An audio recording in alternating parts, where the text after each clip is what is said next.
Kinatay at niluto ko na nga yung pato na sinikwat namin, kaya sa nawawalan ng pato dyan, sorry maninay.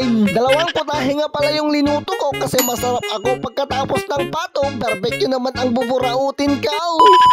Nagpainit na nga pala ako ng tubig kasi yung feelings niya sa'yo is nanlalamig. Ginamitan ko na nga rin pala ito ng 2x2 na pagsungrod kasi nagdadalawang isip na siya sa relasyon nyo. Nilang lalim ng hugot mo. Hinasa ko na nga rin pala yung itak at kutsilyo na kumana sa akin ng aking lolong si Juan Crisostomo. Kumuha na nga rin pala ako ng sili sa kabilang lote. Bahala na dyan kung ipabarangay ako ni Antay, basta ang mahalaga sa akin is yung importante. Kumuha na nga rin pala ako ng tanglad, tanim ng kapitbahay naming Bilaban tanggal ang dud ba iso ano damam mo nga nakang ang dud dita i-mention mo man dita babata sa pratak iti baraniw barbarang agbalbaliw nila.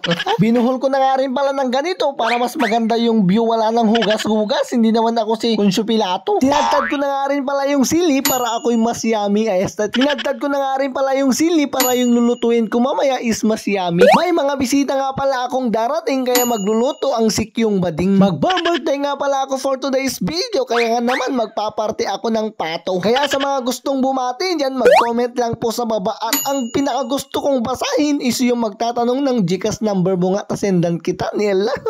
Sinunod ko na nga rin pala ng balatan at hiwain yung laso na sabi ng kakilala ko dati na pampasikil daw ito ng kargada, sabi daw ng lolo niya. Pwede nga, bakit yung sakin hindi naman tumangkin nila? Kit hindi mamaw, pusong babae na ngamain nila.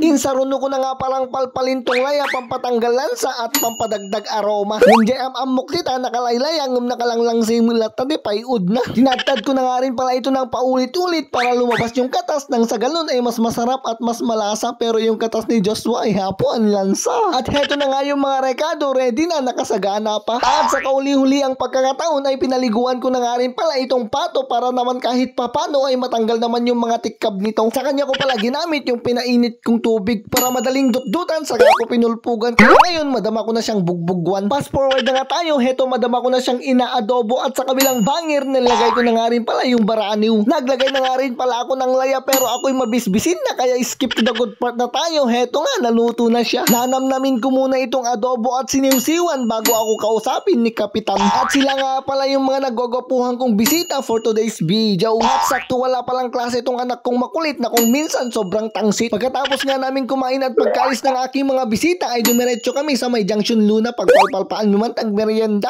Nag-take out nga lang pala kami ng ihaw-ihaw kasamang aking pamangkin, ang aking pamilya at ang bunsong kapatid ng aking asawa. Kita nyo dito yun, kita nyo tilang langana.